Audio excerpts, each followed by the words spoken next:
मैं कवि रामचंद्र जानकी शरण दास आप लोगों के सामने एक विचित्र घटना सुनाने जा रहा हूँ।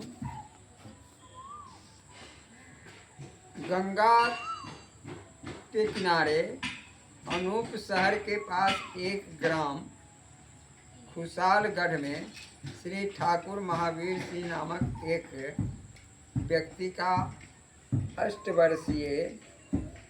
8 वर्ष पुत्र विसूची का हैजा रोग से अकस्मात ग्रस्त हो गया। जब दशा अधिक शोचनीय हुई तब दंपति उसे लेकर अनूप शहर आए और डॉक्टर उदय शंकर मेहता को दिखलाए। उन्होंने तुरंत ही एक इंजेक्शन लगा दिया। थोड़ी देर में बालक निर्जीव हो गया। डॉक्टर साहब ने कहा, इसमें अब कुछ नहीं है, यह मर गया, इसे ले जाओ। दंपति ने कफन लपेटकर उसे गंगा में प्रवाहित कर दिया और रोते रोते पीटते अपने गांव को लौट गए। सायंकाल के समय वह लड़का बहता हुआ बेबूसरगंज के सदर घाट पर जा लगा। बीच में उसका वस्त्र यानी कफन उतरकर बह गया और लड़का जीवित हो गया। किसी अज्ञात दैवी शक्ति से वह जलमग्न न हुआ और हाथ पीटता हुआ किनारे से जा लगा और घाट पर जल में जो जंजीर पड़ी हुई थी उसे पकड़ लिया। सायंकाल का समय था।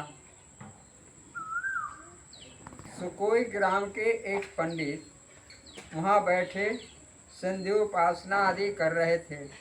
उन्होंने देखा कि इतना छोटा बच्चा किस प्रकार जल में तैर रहा है और डूबा नहीं, और जल्दी से उसने जंजीर पकड़ ली। वे उठे और उठकर उन्होंने फौरन बच्चे को ऊपर खींच लिया और उससे पूछा कि तुम कैसे इतने गहरे जल में तैरते रहे।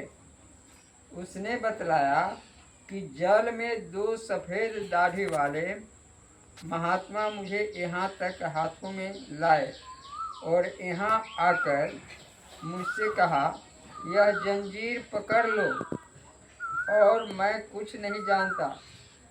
पंडित जी ने उसे वस्त्र दिया, खाना खिलाया और उससे पूछा कि तुम गंगा जी में कैसे और कहाँ से आए। तब बालक ने अपना ग्राम, पिता का नाम इत्यादि बतलाया। उप पंडित जी उसे दूसरे दिन उसके गांव को ले गए और उसके माता पिता के हवाले कर दिया। वहाँ भी उसने उसी प्रकार सारा वृत्तांत कहा। उनकी प्रसन्नता असीम थी। उन्होंने पंडित जी को मिष्ठान 10 रुपये नगद और वस्त्रादि भेंट किए। सारे गांव में हर्ष मनाया और साथ ही सब आश्चर्यचकित हुए।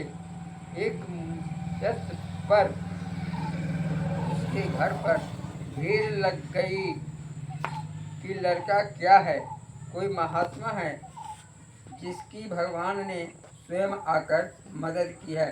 जय श्री सीते।